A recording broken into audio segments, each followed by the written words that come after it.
All right, ladies and gentlemen, welcome back to yet another episode of the Facts Over Feelings podcast. I'm once again joined by my co-host over here, Trevor Kaufman, for episode number 75, the big 7-5 for the Facts Over Feelings podcast. And Trevor, I don't want to speak for you, but this is going to be a pretty good podcast, I think. We haven't had a podcast in a couple of weeks. We got to talk about the Super Bowl, the aftermath from that. We got to talk about some of those trade deadline deals that we didn't get to in the last podcast. And we got some NBA teams to talk about, Trevor, because a lot has happened in the NBA the last couple of weeks. Some teams have fallen off cliffs. Some teams have shot upwards like, we couldn't have expected. But, Trevor, before we get into the NBA, I wanted to start off by talking about the elephant in the room, the Super Bowl, right? So, as we all know, the Rams and the Bengals had, their matchup 2 weeks ago, Trevor. I think it was 2 weeks ago from yesterday. Yesterday, yep. Yeah. Yep. 2 weeks ago, and the Rams pulled it out, Trevor. They squeaked it out 23-20. I think you and I both correctly predicted this, Trevor. We said it would be a pretty close game, but we inevitably said the Rams would win, and we were proven right. So, I kind of want to toss this over to you, see what you thought about the Super Bowl. Did it go the way you expected? And, anyone you want to shout out, talk about specifically? I'm not going to lie to you. The Super Bowl went exactly how I thought it was going to go, with the exception of OBJ hurting himself. I didn't plan on that, but as I mentioned before the Super Bowl, I said the Rams were going to win this game 26-20. They ended up winning it 23-20. And I thought the difference of the game was going to be the Rams' defensive line, and that's exactly what the difference of the game was. I mean, Aaron Donald took over this football game. I thought he should have been MVP over Cooper Kupp. But look, Cooper Kupp wasn't a bad choice either. Aaron Donald, Von Miller, that front seven, they completely overwhelmed Cincinnati's defensive line in the second half.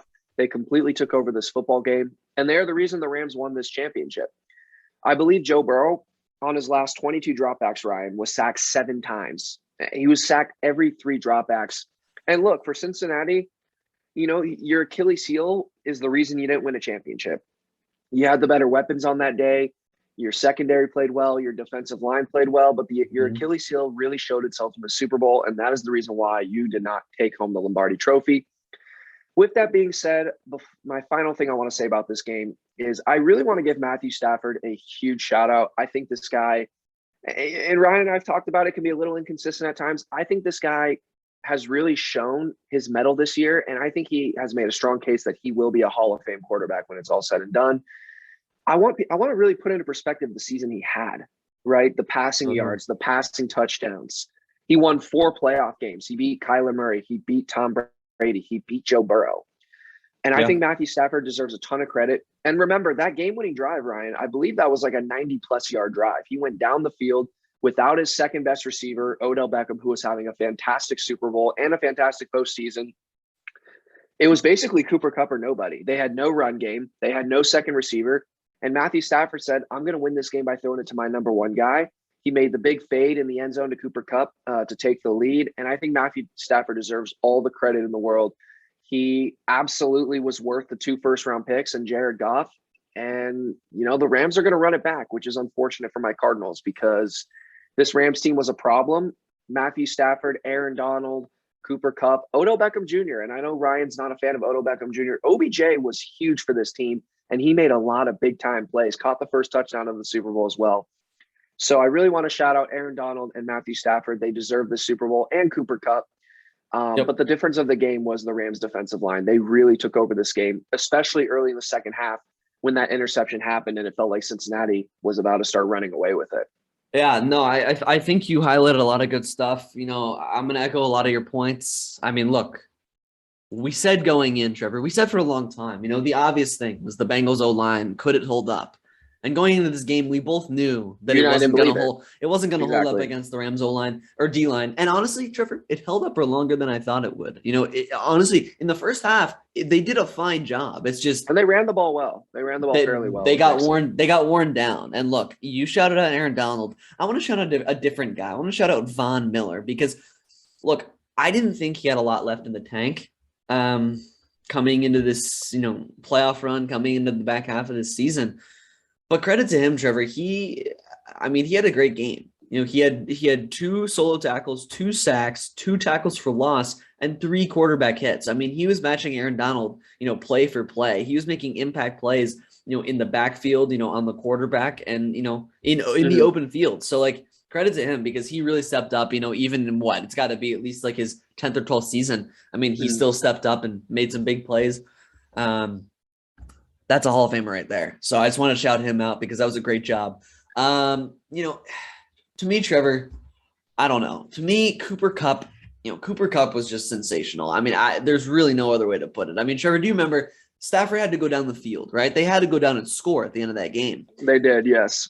And nearly every throw, Trevor, was to Cooper Kupp. I mean, the guy just stepped up. You're right. It had to be. Odell was hurt. They had no Robert Woods, obviously. Van Jefferson, he's fine. He's no number 2 receiver right now. He's definitely a number 3. So he wasn't ready for that. They had no Higbee, right? Akers was a non-factor. So you're right. It had to be Kupp. And I mean, everyone across the country, Trevor, knew they were going to throw to Cooper Kupp, or at least try to. And it seemed like the Bengals just couldn't stop it, even though they knew that was where they were going. They couldn't stop it. And I mean, he was just spectacular on that final drive, Trevor. Even after getting walloped in the end zone, Trevor, remember that? He got destroyed in the back of the end zone. Yeah. He still came back and made the play, after that to score a touchdown. So credit to him. Credit to Stafford. He stepped up. It's funny saying this, and I don't want to take anything away from Stafford because he did a great job. I think Stafford might still be a little bit overrated by some people because I still think some people I've seen some people say he's like a top 5 quarterback or, top 7 quarterback in the league right now. Like, let's not get ahead of ourselves a little bit. That Rams team all around was sensational, and let's be clear, Stafford's a big upgrade over Goff, right? He's a substantial upgrade, but, that doesn't mean he's top 5 or top 7. I had to say that. I would say this year he was. This year he was a top 5 or 7 quarterback. Maybe not. I don't think he was top 5, maybe top 7. But look, anyway, that's neither here nor there. I had to say that because that's something that I think, he was great in the Super Bowl. He stepped up. He won his team a Super Bowl. So, I can't complain too much. The Bengals were weird, Trevor. It felt like most of their big plays were off of like missed calls. T. Higgins had that 75-yard touchdown off of a face mask. Right. It's like, okay. I don't know. I mean, they were gutsy. They went for a bunch of 4th downs, Trevor. I respect Zach Taylor for going for it because, I don't think a lot of coaches, would have done that in the Super Bowl of all places. So I got to respect them for doing that, and kind of just laying it all on the line. Because that's how you win as the underdog, right? You just you lay it all on the line. You go all out and just make bold plays. Unfortunately, it didn't work out. But I don't know, Trevor. I mean, this went how both of us thought. The better team won, I think. The team that's more talented won. But the Bengals had a great run, Trevor. And for me, I don't know how they're going to get back here. I don't know how many times Cincinnati's going to be able to get through both Kansas City and Buffalo. They didn't play Buffalo this run. They beat Kansas City. I don't know how often they can go through both, Trevor. That's so hard. Those teams are just so elite that I don't know how many times they can do it. But, they'll definitely be a threat now. They won't be taken lightly again. So we'll see how they bounce, but they come back next year. Because, you always say, Trevor, being the underdog is one thing, right? Being the underdog, right. That's a different mentality. Once you're the hunted, which the Bengals will be next year, certainly. Right. Teams are going to act differently around them, so we'll see how they play. We'll see if they can, win as many games, dominate, good teams the way they did, and show up and win the AFC North. I don't know. We'll see. But it was a good game. I don't know. It was a good game. The better team won, and credit to the Rams. They did their job. No, I totally agree. I think if OBJ doesn't get hurt, I don't think this game's all that close. I shouldn't say it's a blowout, but I don't think it comes down to a last-second touchdown, right? I really think if OBJ plays, this game's a 7 to 10 point game the whole way, and I think the Rams kind of I shouldn't say cruise, but comfortably win this Super Bowl. Yeah. They were clearly the better team. Their defensive line took over the game, and I'll close with this.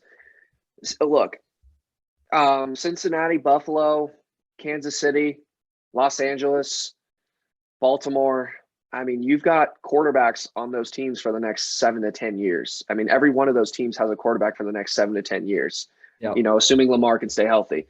Sure. But the AFC is going to be a gauntlet, and the Bengals aren't going anywhere because they honestly have everything. They have amazing weapons. They have an amazing running back. They need an offensive line. That's what we've been saying all along. This team needs an offensive line, and maybe you need another corner in the secondary. Eli Apple's not really cutting it anymore, but every team has a weakness, right? So Sure. I really think if Cincinnati uses, their first 2 or 3 draft picks on offensive linemen, and I'm being serious when I say that, if they can get an O-line, they are going to cause problems for Buffalo. I forgot to throw in Buffalo. So there's 6 teams in the AFC, Ryan, who have quarterbacks for the next 7 to 10 years. But I do think Cincinnati's going to be a problem. They have the guy. They have their quarterback. They have the weapons, and they have playmakers on defense. They need an offensive line. And if they get an offensive line, they will be able to compete side by side with Buffalo and Kansas City and Baltimore and all the heavy hitters in the AFC for at least the next 5 years. No doubt about it. Yeah, I mean, look, I think they'll definitely compete. They're definitely up there in the no one's going to have a dynasty in the AFC for at least the next 5 to 7 years. There's going to be someone new every year. All those teams have such good quarterbacks. All those teams have playmakers on the offensive side and defensive side of the ball. Yeah, it's going to be tough. Cincinnati has playmakers, and they have a team going forward. We'll see if Zach Taylor is the guy at the helm. I think he made some questionable calls in that Super Bowl as well, but they have a squad for sure. Really, I mean, it's interesting because I think you were just kind of singing his praises a couple of weeks ago, Trevor. So it's interesting. Do you not like some of the decisions he made? Yes, I felt like they gave up on the run with Mixon in that game, especially on that last drive. Samaje Perine, I don't think should have been on the field. That's a great point. He was on the field on that third down. Was it third or fourth down, Trevor? I mean, what a horrible – they ran it with him, I think, on third down, right? What a terrible – I cannot believe that. I thought some of the play calling on the last drive wasn't great. I think they had 2nd and 1. I would have tried running the ball at least one of those 3 times. I think they called 3 straight passes, if I remember correctly. So for me, I think it was just some little things in that game that Zach Taylor got wrong. Maybe I'm overreacting, but I do think he got outcoached by McVay. And Joe Burrow's Joe Burrow. I think more of the credit should go to Joe Burrow than Zach Taylor personally. But it's fair. I shouldn't be saying that they should call for his head, but I think he made some big mistakes in that Super Bowl, though. I will say that. I do want to say I'm glad you pointed out Perine because Trevor, they did have 2nd and 1. They threw it on 2nd. On 3rd, they ran it to Samaje Perine. They did run it. They ran it, Perine. And I remember watching that, and I'm like, "Is Mixon hurt?" And it turns out he wasn't hurt. How do you run it to Samaje Perine on probably the biggest play of the entire season of your entire career up until that point? I just can't believe that either you weren't organized enough to get Mixon into that game for that play, or like you consciously wanted Perine in over Mixon. I couldn't believe that. I saw that and I was like, what's going on here? Like, I thought he had to have been hurt. I can't believe you had Perine in on that play. But I don't know, Trevor. I don't know. I was kind of shocked. So I'm glad you pointed that out because that was really surprising to me. But look, we'll see what happens. Trevor, just before we move on, I want to say, like, free agency starts in 2 weeks. So it does. Like, we'll see in 2 weeks what the Bengals do. I mean, if they get no lineman or two, Trevor, they're right up there with Buffalo and Kansas 100%. City, right? If 100%. they can fix that O lineup, I don't see a big hole in that roster. So, we'll see what they can do. I don't know. We'll see. We'll see if Kyler Murray stays in the Cardinals. Who knows? I don't know. He wrote like a 10,000 word essay this morning. I read like a third of it and just kind of one word. Laughed. But look, he's whatever. It's neither here nor there, Trevor. This is a great Super Bowl. I'm glad. I was entertained. And the better team won. Good halftime show as well. True. Very true. And the better team won, which I'm happy about. I kind of don't like. Is it bad? I kind of don't like when like the less talented team wins because I feel like they're not as deserving. But hey, I'm glad the Rams won. Maybe I'm lame for rooting for the favorite, but it was a good game. So it was. I don't know if you have anything else to add on that, Trevor, but if not, we can move on to talk about some NBA teams. I know Trevor has a team he wants to get to, and boy, I think he's quite agitated with this team. And I think that's the New York Knicks, Trevor. Why are you frustrated about the Knicks? Look, Ryan, what's causing you some frustration? I want to talk about the Knicks, but I think what causes my frustration, and you and I talk about this all the time on the air, and we talk about it even more off the air, is these people who vote for Coach of the Year and MVP love to fall in love with a good story in a big market city like New York or Los Angeles, right?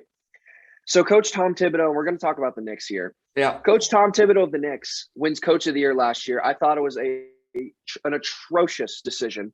And I've been proven right if we look at what happened. The Knicks get basically swept in the playoffs.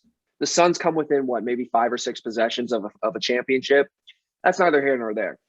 Regardless, I want to talk about the Knicks because of the dumpster fire they've turned into with this supposed Coach of the Year from last year. 25-36, 3-14 in their, 3-11 in their last 14 games. And I thought this team got better in free agency. Now they didn't get that much better, but they got a little bit more oomph on offense, which is what I thought they were missing. Now I will say missing Derrick Rose has been huge for this team because Derrick Rose kind of mans the second unit and kind of he's the engine for that second unit and he plays starter minutes. So missing him has been a big loss for the Knicks. But Tom Thibodeau is the guy who doesn't understand offense. And I have some stats here for you, Ryan, that will back up what I'm saying. The Knicks are 25th in the NBA in offensive rating. They are 29th in the NBA in pace. They are 27th in the NBA in effective field goal percentage. And there's many more stats I can pull up, but this Knicks team is slow, boring. They don't make open shots. And Tom Thibodeau decides to give away a first-round pick for a guy that he basically refuses to play. Now, I know Cam Reddish recently has gotten into the rotation, but you gave up a player and a pick for a guy that you refuse to play. I just think everyone fell in love with this Knicks team way too soon. They played well last year. They overachieved. And if we think about it, Ryan, Tom Thibodeau is an average coach to below average coach. He's a decent defensive coach, but he sucks at offense. And the Knicks aren't good. And I'm so sick and tired of having to talk, ESPN every day talking about the Knicks. And I hear Stephen A. Smith scream and yell and spit on the camera about the dumpster fire of the Knicks. But look, man, you're the same guy who voted for Tom Thibodeau to be Coach of the Year last year. I'm a little bitter, and I've been proven right. This is a dumpster fire. I think the Knicks should fire Thibodeau right away. They should cut Kemba Walker. They should get rid of Evan Fournier, and they should build around some of these young guards that they have. And Julius Randle. I think Julius Randle is still a pretty solid player. I know he's not shooting the ball as well this year.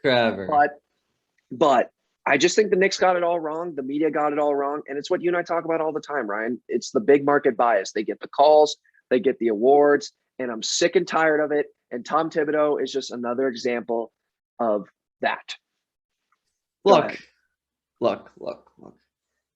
I said last year that he deserved the award. And look, I'm going to stand by what I said, because here's the thing. Look, you have to look at each of these seasons and these awards in a vacuum, right? I mean, I don't think it's true. I don't think I just don't think it's fair to look at a different season, new personnel, new culture, new locker room. And that might be an excuse, and maybe it is. But the reality of the thing is this, Trevor. Look, the Knicks overachieved last year. We all knew it. We didn't. Some people didn't really want to recognize it. We're like, oh, is this Knicks team for real long term? Oh, yeah, maybe. The reality was what they did was unsustainable. Their defense was ridiculous. And in the offseason, Trevor, they brought in guys who don't defend. They brought in Evan Fournier. They brought in Kemba Walker. They brought in, I don't know. I think Alec Burks, I don't think he was there last year. Was he? Okay. Well, regardless, they brought in a couple guys like that. That's not going to help your defense. And really, they haven't helped their offense either. I mean, Kemba Walker, Trevor, isn't even playing for the rest of the season. He's sitting out. They agreed that he's going to sit out the rest of the year. I mean, it just feels like they brought guys in to bring them in. It didn't feel like there was a plan. It didn't feel like there was a reason they brought them in, other than that they were a big name. Evan Fournier and Kemba Walker are pretty big names. Kemba. Yeah. And, again, paying Fournier as much as they did, Trevor, unbelievable. I think it was like 4 or 5 years, like $90 million. So it was. I like to call it the off-season free agency tax. It's just you overpay for players in free agency. It's what everyone does. Well, I'll tell you this. They overpay for players at the beginning of free agency. Right. If you wait like 5-6 days, get guys for cheaper. It's the 48-hour tax in free agency. Yes. It's everyone overpays the first couple days. Yeah, very true. But look, Trevor, and it's sad because I like some of these young players. I like Miles McBride. I like Quentin Grimes. I like him. He's a nice player. And Quickly's decent. And Quickly's okay, albeit he's a little inefficient. But yeah, he's a decent player. It's just, I don't know. It seems like the culture's messed up. The front office isn't on the same page as the head coach. Thibodeau didn't want Reddish. Reddish clearly isn't working there, I guess.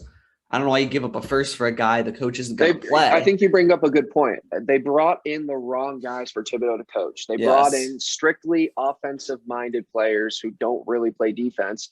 And if you want to play for Tom Thibodeau, you're going to have to play defense. And the three guys that they brought in this year, Reddish, Kemba, and Evan Fournier, are strictly scoring players. Fournier only catch and shoot threes. Yeah. Kemba Walker, creates his own shot, shoots the ball, offensive, really bad defender. Cam Reddish, kind of the same way, good offensive player, but doesn't play a lot of defense. And maybe I'm just being a little bitter. I'm a bitter Suns fan. There's a lot of us out there. I just think we need to, this was more of like a segment for me to trash on the Knicks a little bit and trash on the NBA media. Yeah. It's the same thing with the All-Star shit and the 3-point contest, right? How wrong they get some of these things. And I just think it happened again with this Tom Thibodeau Coach of the Year stuff. I get it. It's in a vacuum. It's last year. And but it's frustrating. I get it.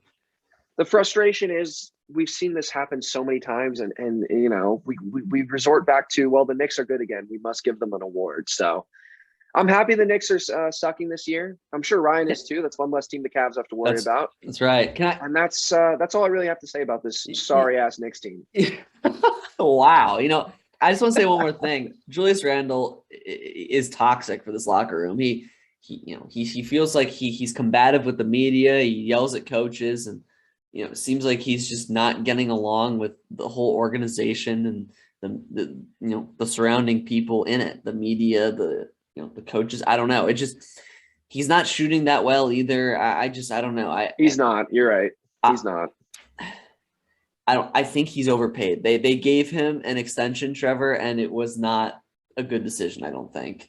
But look, we'll see how that goes. We'll see. I wouldn't be surprised if he was traded just to kind of get a breath of fresh air in New York, or whether it's for Randall to get a breath of fresh air or for New York to get a breath of fresh air. I don't know. Either way, I think both sides need to part because I think there's just too much animosity, too much of butting heads there right now.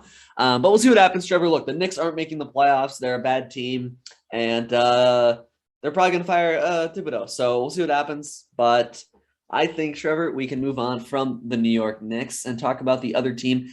The team I wanted to talk about, and look, this can kind of segue into our trade talk discussion because I wanted to talk about the Philadelphia 76ers, Trevor.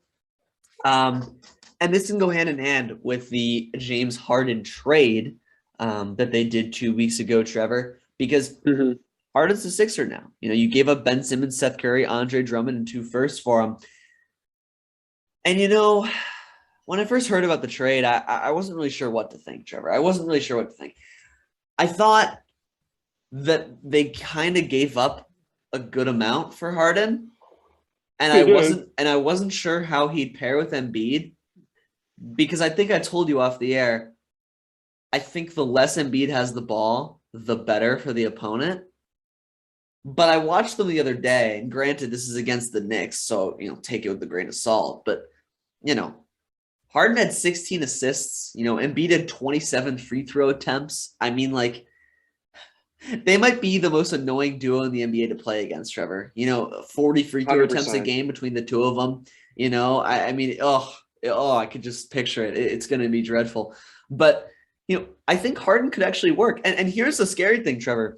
A motivated James Harden could be very scary. We all know the guy. Look, he's more of a partier. He kind of has been known for it especially the last 3 to 5 years.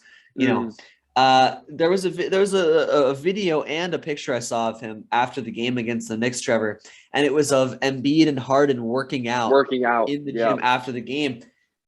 And people were joking, why isn't Harden at the club? It's a joke, but still, the guy's been known to go out, stay up all night. Even he said he would stay up all night with his buddies. He'd stay up all night in studios with rappers or out partying, and then go to practice the next day without any sleep. Now he's working out with Embiid, his teammate in the gym after a game. I mean, if you get a motivated Harden, Harden's actually, in shape, working to be in top-notch condition. I mean, this could be a finals team. That's scary. Agreed. They're a great defensive team that can mask Harden's deficiencies pretty well. Obviously they have two superstars in the offensive end, and they have, a fair amount of complementary pieces. Thybulle's an all NBA defender. Tobias Harris is a capable scorer on all three levels, albeit very overpaid. And you have Tyrese Maxey. Can't forget about him. One of the best scorers. Doing really good. He's basically a more efficient, better version of Colin Sexton. Honestly, he's lightning quick. He can hit the three at a pretty good clip. He can reliably bring the ball up and get to the rim at will, and he's a really nice player. So, this seems pretty scary. So, I want to talk about them because, I wasn't sure how this Harden trade would pan out, but looking at this team, I think it's going to pay off pretty well. But I will say they did give up a good amount. Like, Curry's a really, really good shooter. 2 first-round picks isn't anything to laugh at. And Ben Simmons, when he comes back, I think he'll make Brooklyn pretty good. We can get into this trade in more detail in a second after you talk about the Sixers, Trevor. But, I think this trade was a win for both sides, if I'm being honest. And yeah, I kind of want to hear your take just on the Sixers or this trade maybe in general. Because, I think both sides won. I agree with a lot of what you just said there, particularly about, how James Harden seems motivated. And James Harden, publicly came out and said, I've wanted to play for Philadelphia for a couple of years now. He wanted to go to Philadelphia before he got shipped to Brooklyn. Maybe he's just saying that. But, he is back with Daryl Morey, his GM in Houston. And at the end of the day, James Harden and Joel Embiid are when they're playing well, 2 of probably the top 5 or 7 players in the NBA. I mean, you have 2 elite players, and Joel Embiid on both ends of the floor, and Harden, obviously we know what Harden can do on the offensive side. And I think this trade is going to be a home run for the 76ers.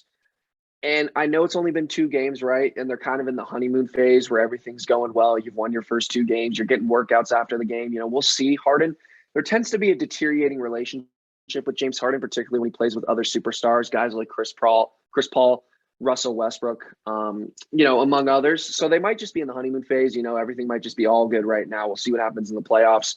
Sure. But look, Ryan, they are scary. These 2 players, Harden and Embiid, are 2 of the best foul drawers in the NBA. We saw it Sunday against the Knicks. Embiid takes 27 free throws. Harden takes 10, right? There's 2 players who attempted 37 free throws in one game. That is unheard of. Yep. And, Ryan talks about how they gave up a lot. They did, but they also didn't, right? I look at Ben Simmons as a guy, it's like dead weight, a sunk cost, a useless asset. They gave up Ben Simmons, right? But they were never going to have Ben Simmons if they didn't give him up, if that makes sense. Sure. So Ben Simmons was never going to suit up again for the Philadelphia 76ers. So the fact that they turned him and a couple of decent role players and a couple of draft picks for a motivated James Harden, I think is a little bit of an underrated aspect of the trade. In terms of, Embiid, playing off the ball a little bit more, I think people forget how good James Harden is at facilitating. He can be a facilitating guard as much as a scoring guard. I mean, I'm pretty sure he's been very close to leading in the NBA in assists before. I look back to the Houston days. Mm-hmm. He really got Clint Capella involved all the time on pick and rolls. And I know Embiid's not going to be a big, Embiid doesn't really need to be thrown at a pick and roll to get his touches. You can kind of just post him up. But I think Harden's going to be able to get Embiid the ball. And what Joel Embiid said was, and I think this is very important, he said his shot attempts and the game just feels easier with James Harden on the floor. There's just so much pressure. Yeah. There's just so much pressure off of Embiid's shoulders having to create everything, right? Now you have another guy who is just as good, if not better than you. So it's kind of like pick your poison. And that's going to free up Embiid, right? Just because you have another guy like Harden on the floor. And Ryan talks about their role players. They have good role players. Tyrese Maxey is a really, really good young guard. Tobias Harris, inconsistent, but can be a really good scorer. As you mentioned, Matisse Thybulle, not as good as Mikal Bridges, but is an all-NBA defender. And look, their bench isn't great, but you bring Danny Green, Korkmaz, Niang, some shooting off the bench. I think this Philadelphia team, and it's only been 2 games, don't want to jump the gun, but I would be excited if I was a 76ers fan. I would be excited about this team. Same. Am I ready to anoint them the favorites in the Eastern Conference? I'm close, but I'm not quite there. I need to see them play against some good teams. And I know they have the Cavs and the Bucks, and I think the Nets coming up as well. So we'll see how this Philadelphia team fares against those teams. I still think Milwaukee and Miami are two teams you should really look out for in the Eastern Conference right now. But I think Philadelphia certainly, with Harden and Embiid, has the capability of winning a championship this year. Yeah, I mean, look, I can't disagree with you. I mean, look, as I said before, I think that they can easily make the finals with a motivated James Harden. It's a scary team. It's a scary Eastern Conference, Trevor, if I'm being honest. We've talked about it off the air, but man, I mean, is it a deep East? And I don't want to get sidetracked, but with Brooklyn improving, in my opinion, too many ball handlers. We need to see these there. guys play. I need to see these guys play for Brooklyn. I don't know what Simmons is doing. Is he not healthy? I just don't understand what the holdup is with him. They said that there's some back issue. I don't even know what to believe at this point, honestly. I really don't. They said it's a back because thing. I look at Brooklyn, and every home game they play, they lose by at least 25 points because they don't have Kyrie and they don't have KD and they don't have Simmons. So yeah. KD is supposed to come back within the next week, which is good. Kyrie, Brooklyn's a mess right now. I need to see these pieces together for Brooklyn. I guess we're kind of segueing into our trade talk, and I guess we can just jump right in. We can, yeah. I just think there's so much going on with Brooklyn right now. I don't. Kyrie's gonna be able to play home games by the playoffs. I think is yes. what has been reported. Here's the problem, Ryan. Here's the problem. The Brooklyn Nets aren't in the playoffs right now. This is a team that's going to have to go through the play-in the way that they're trending. They'll be the scariest 8 seed I think I've ever seen. If Kevin Durant and Kyrie are playing and healthy, I mean, 100%. That's 100%. Even without Simmons, I mean, right? You've got KD, Kyrie, Seth Curry, LaMarcus Aldridge. Patty Mills, Blake Griffin, Andre Drummond, Bruce Brown, Goran Dragic. I mean, this team is deep even without Ben Simmons. And if they can get Ben Simmons, that defense gets taken up another level. And I really think this team could still go pretty deep. I really do. I mean, to be honest, Brooklyn feels a little bit like the Lakers to me right now. They're just throwing. They're basically throwing mud at the wall and seeing what sticks. And I understand they're missing two of their best players in KD and Simmons. And I think a lot of their issues will be corrected with those two guys in the lineup. And if they do get Kyrie for home games in the playoffs, I think that will also be a big help. But right now they're going to have to figure out a way to stay afloat in the play-in. And they're going to have to be able to figure out a way to get into the playoffs with what they have, because they don't have a lot currently, and they will get KD back. That is true. But I look at their game against Toronto tonight. They played everybody for a decent period. Everybody played at least 10 minutes in this basketball game. And I just feel like for Steve Nash, he has no idea what his rotation is because of Kyrie only being able to play away games. You don't know with Simmons. You have a bunch of new pieces in Curry and Goran Dragic. You have guys who are hurt all the time, like LaMarcus Aldridge. You have young players like Cam Thomas and David Duke and Kessler Edwards, who look decent at times but look really bad at other times. And I just think for Steve Nash, there is so much chaos right now with this Brooklyn roster that will inserting Kevin Durant back in the lineup be able to just correct everything. We'll see. Simmons hasn't suited up for this team yet. We'll see. So I have my reservations with Brooklyn right now and with this trade, just because we have no sample of what they can do when they have all of their new pieces playing. Yeah, I mean, look, it's totally fair. I still think Kevin Durant's the best player on the planet right now. So I think when he comes back, it's going to solve quite a lot of their issues. I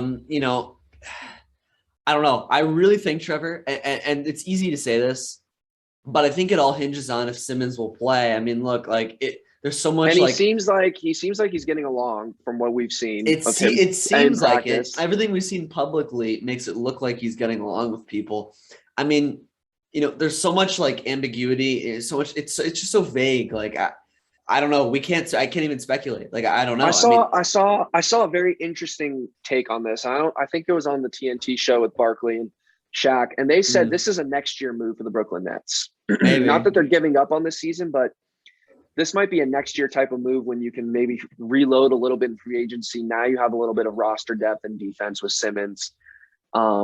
So maybe this is a next year move, and KD's hurt right now and he's supposed to come back. But there's just so much going on in Brooklyn. I just think it's tough on Steve Nash because it's it's tough to establish a rotation when it feels like you have a different roster every game. I just think there's a lot going on, and Kevin Durant honestly might be able to carry them because He almost did it last year when Kyrie and Harden basically went down in the playoffs. Yep. And look, if he comes back, all bets are off. I shouldn't say all bets are off, but Brooklyn can still win a title with Kevin Durant and all this chaos. We'll need to see. I have my reservations right now. You should believe this more than anyone because you're the guy that always tells me Kevin Durant carried those Warriors teams. I mean, like not that you're wrong, but like, the guy is so good, right? And we can forget. It's been 6 weeks and we can already forget, right? I mean, we haven't seen him play. I'm not saying Kevin Durant won't be able to carry them, Ryan. I just think there's just a lot going on. There's a lot of good Eastern Conference teams too, right? I agree. The East is a lot better this year than it was last year. Yes. I would say. Yeah, I would agree with that. So look, like you're right. I mean, we'll see what happens. I think that they can be dangerous, but still, come up short, right? Like I think they can still be very dangerous, but here's the thing. Beating a team, right? I think the ceiling and floor for Brooklyn is the widest disparity of ceiling floor in the NBA. I think their ceiling is a championship, and I really think they can win a championship this year if they get everyone back and they get Kyrie back for the playoffs. Even if they are a 7 or 8 seed, Ryan, I think you would agree with me on this. I think Brooklyn could come out of the East no matter what seed they are if they have all their players for every game, and they could lose in the play. Their floor is they don't make the playoffs.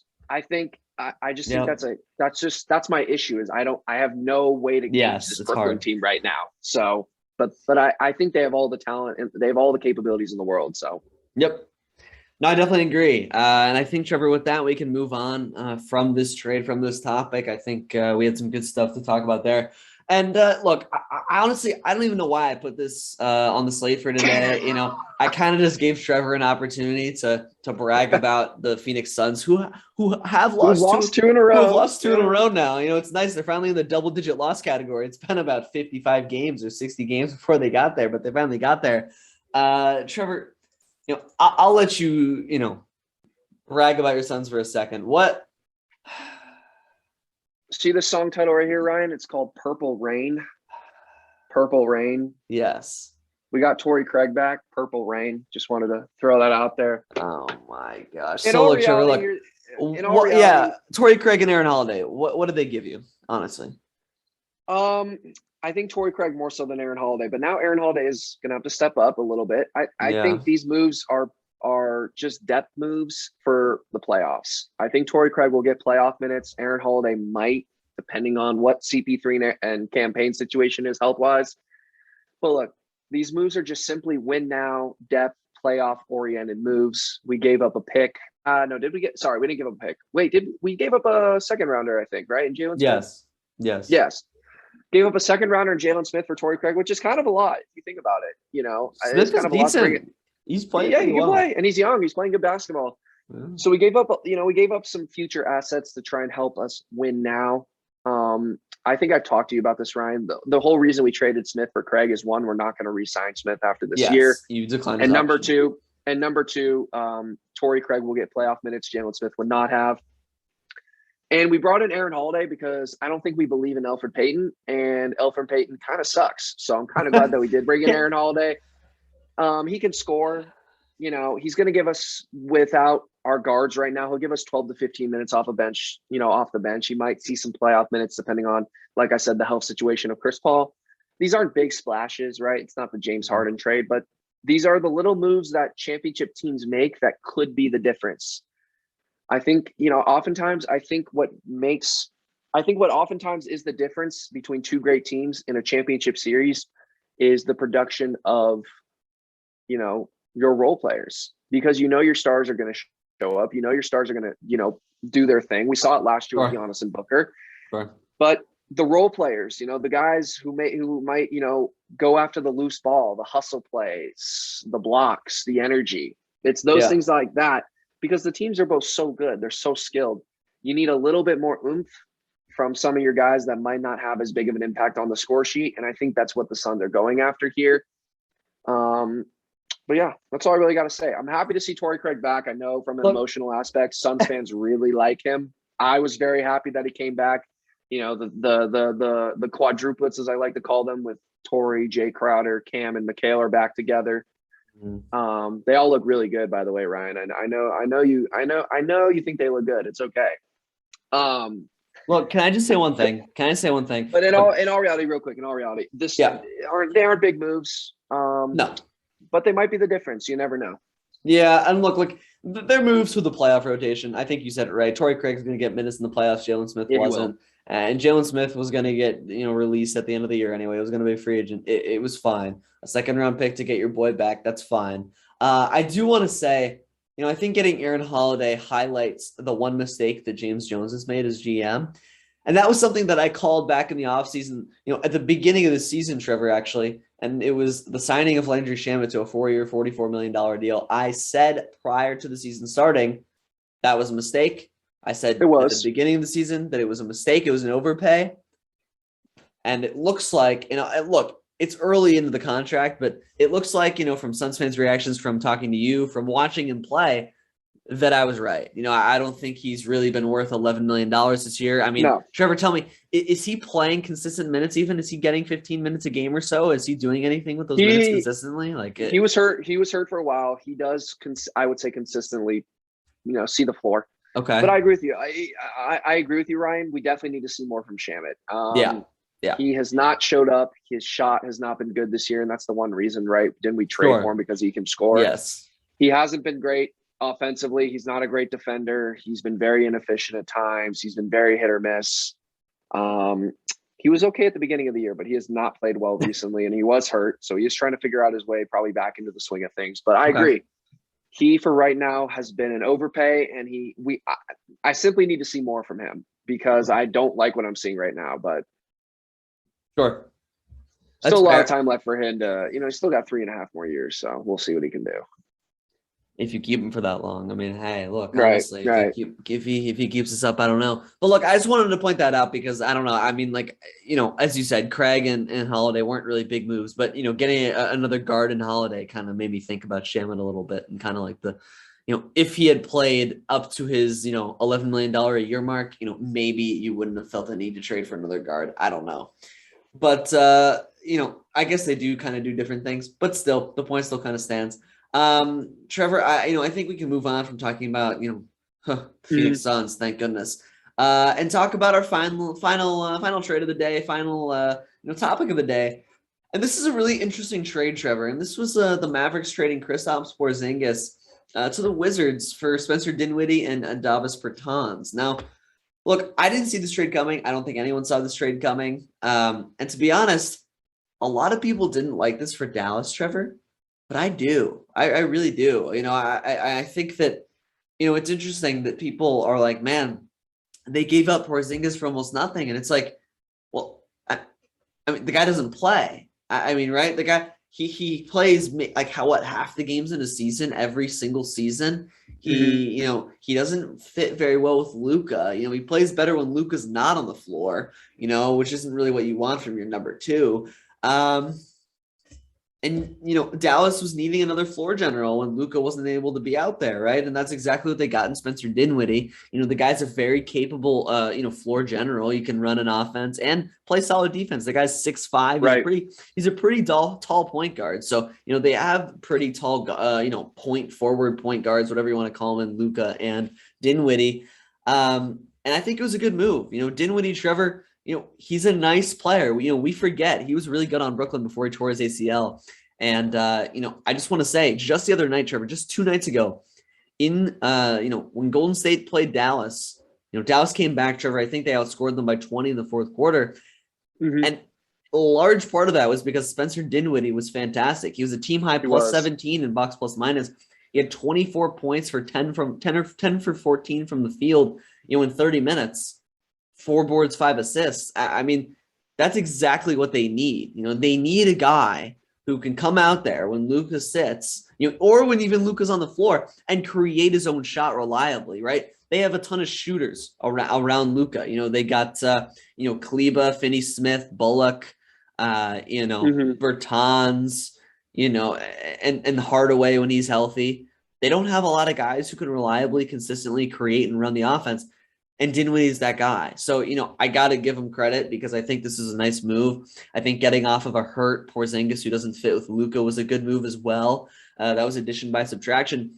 And who knows, Trevor, if they can get Bertans to half of what he was when he signed that $80 million extension a couple of years ago, that's going to be huge because the guy's been really bad the last year and a half. Mm-hmm. His 3-point percentage has been really, really far down.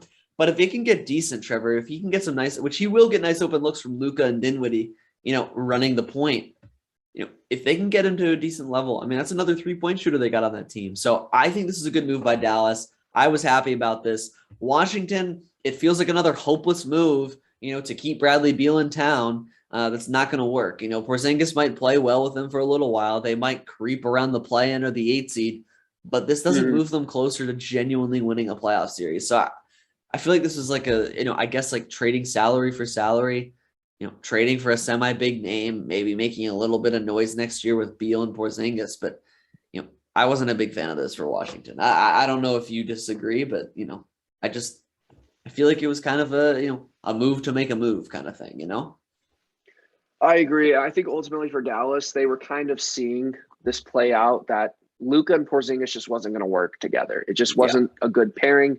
It's like the Odell and Cleveland thing, it just wasn't the right fit. Sure. And I think Dallas did make the right move. And I think with Spencer Dinwiddie's injuries and just him inconsistently being able to play over the last couple of years, I think people have forgotten that this guy can be a really, really good NBA player. We saw it the other night in Golden State, right? Gave him 24 off the bench on 70% shooting, which is pretty elite if you ask me. And I think the one thing that Dallas has this year that they haven't had in years past is defense. And I think the one thing they need more of is shooting. And I think that's why Bertans will benefit from, playing with a guy like Luka or a guy like Dinwiddie.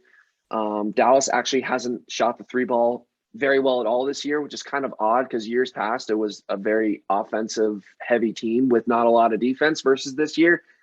They're playing great defense and they're not hitting their threes. So I think bringing in Bertans was smart. He's a guy that can get hot. He can hit shots. Yep. Dinwiddie, the same thing. He can hit shots, but he can also create for others.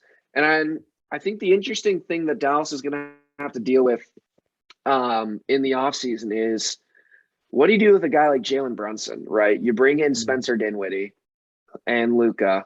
You already have Luka.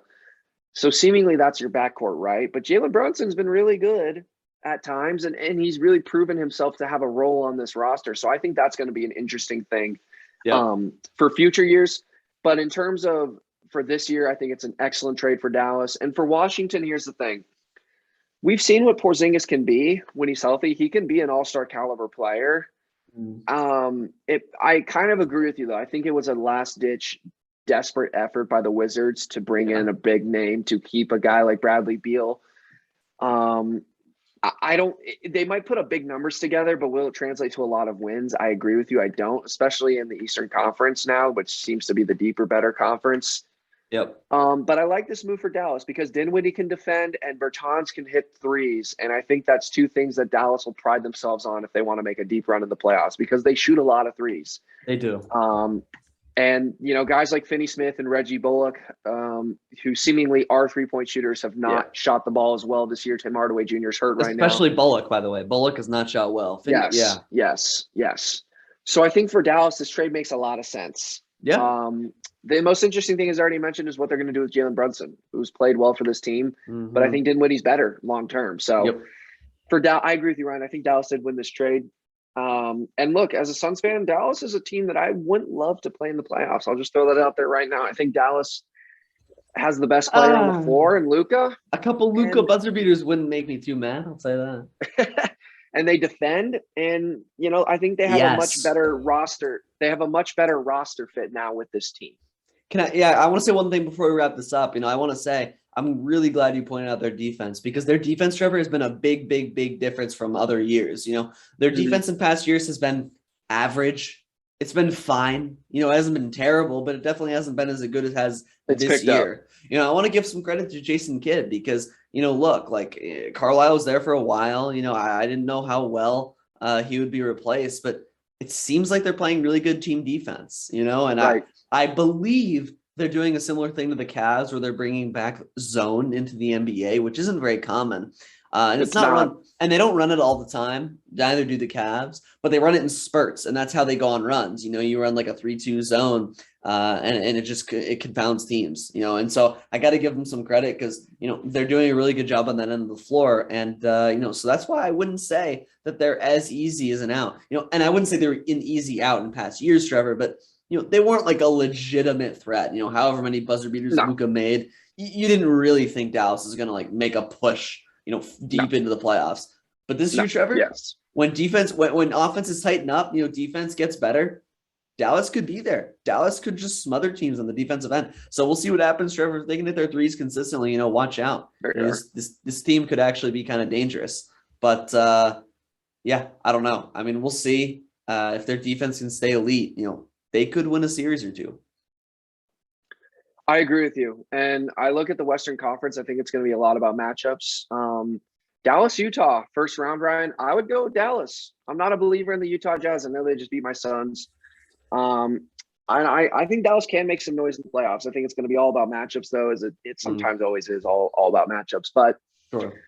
I agree with you. The defense has been much improved. I believe they give up the least amount of points in the NBA on a per game basis. Sorry, they're second to Cleveland. So, that hurt to say, but it's the truth, actually. Oh, it's fantastic so, to hear. Shout out Cleveland there. Thank you. But with that being said, Ryan, I don't know if you have anything to add about the trades or anything. No, real sir. Quick. No, sir. Nope. I have a shout out, actually, if I may go. Yeah, go right ahead. Go right ahead. We'll talk about this in the next couple of weeks, but I want to shout out college basketball because it has been a fantastic last couple of weeks, highlighted by this past Saturday, February 26th. Ryan and I are filming this podcast Monday, February 28th. Yep. I don't know if this has ever happened in the history of college basketball, Ryan. The top 6 teams in the country all lost on the same day. 7 of the top 10 teams lost. 7 of the top 9 teams in the country lost on the same day, which I don't think it might have been the craziest day in college basketball history. And I'm being serious when I say that. Yeah. So shout out to college basketball. It is going to be very fun the next month with March Madness conference tournaments, all that kicking up. I'm sure Ryan and I will be talking a lot of college basketball here in the next, over the next couple of weeks to a month. But I just wanted to shout out college basketball because it has been fantastic this year. Ryan and I haven't talked about it enough, I would say, but we will make up for that. We will with these next couple of podcasts. Yeah. And what a day it was that this past Saturday. Yeah, no, I mean, I'm really glad you said that because look, like I've watched a lot of college basketball these last few months. I want to prepare for the March Madness tournament, Trevor. Right. And look, March is tomorrow. Well, March is actually in about 20 minutes. Well, for you, it's already March. For me, it'll be March in about 19 minutes. I'm in March right now. But look, Trevor, yeah, exactly. I mean, look, it's great when college basketball doesn't have, a super elite team or two. It's great because this year, Trevor, I couldn't tell you who the best team definitively is, and you can't always say that, right? And I couldn't even tell you who the top 2 or 3 teams, there's so many teams, Trevor, you could easily argue, 6, 7, 8, 9, 10, even maybe even 10 teams, deserve to be in the top 5, top 4. Right. And yeah, even more teams could win it, right? I mean, it's just, it's looking to be a great year. I'm glad you said that. It's looking to be a great March Madness tournament. I'm excited. And we'll definitely do, a March Madness only episode after Selection Sunday in a couple weeks, Trevor, because, it's going to be fun. I'm excited. And, hey, Auburn and SMU are going to make it. So both my schools, my my family school and the school I go to, both should make it. So it's going to be fun. Oh, yeah. And how is Auburn right now, by the way, buddy? I wanted to ask you. Look, I love giving Ryan. I give Ryan a little bit of crap. He talks about Auburn like it's his school, but he actually lives he goes to school about 2,000 miles away from Auburn. But his SMU Mustangs will probably make the tournament this year, so I got to give them that. But I think we're gonna hopefully be a 10, 11, or 12 seed, Trevor. So I think we match up against like USC, UConn, someone like that. So we'll see how that goes. I think that hopefully we can win a game or two. It'd be kind of fun. But look, Trevor, all I want is for U of A to lose in the first round. That would be a dream. Lose to a 16 seed. Wouldn't that be fun? Don't remind me of the DeAndre Ayton game. Folks, I want to wrap this up by just saying, I'll never forget the day that Trevor walked out on the U of A Wildcats losing to Buffalo in the first round of the NCAA tournament. By 20. The classic 5-12 loss. U of A was a 5 seed loss to the 12 seed Buffalo. And wow, what what a fun moment that was when DeAndre Ayton gave up on his U of A Wildcats and they lost to Buffalo. That was quite fun. That was interesting. But look, I'm sure that won't be the case this year, Trevor. I'm sure that won't be the case. I'm sure U of A will be better. Okay, I'm sure. But with that, Trevor, we can wrap up this podcast. I'm excited for some college basketball talk next week. I know we'll bring that up. We'll talk about the upcoming conference tournaments. We'll talk about some more NBA. And we'll prepare for some NFL free agency the week after. So it's going to be a fun couple of weeks, Trevor. And we'll wrap up this podcast here. I hope everyone enjoyed. And we'll see you then. Go Suns.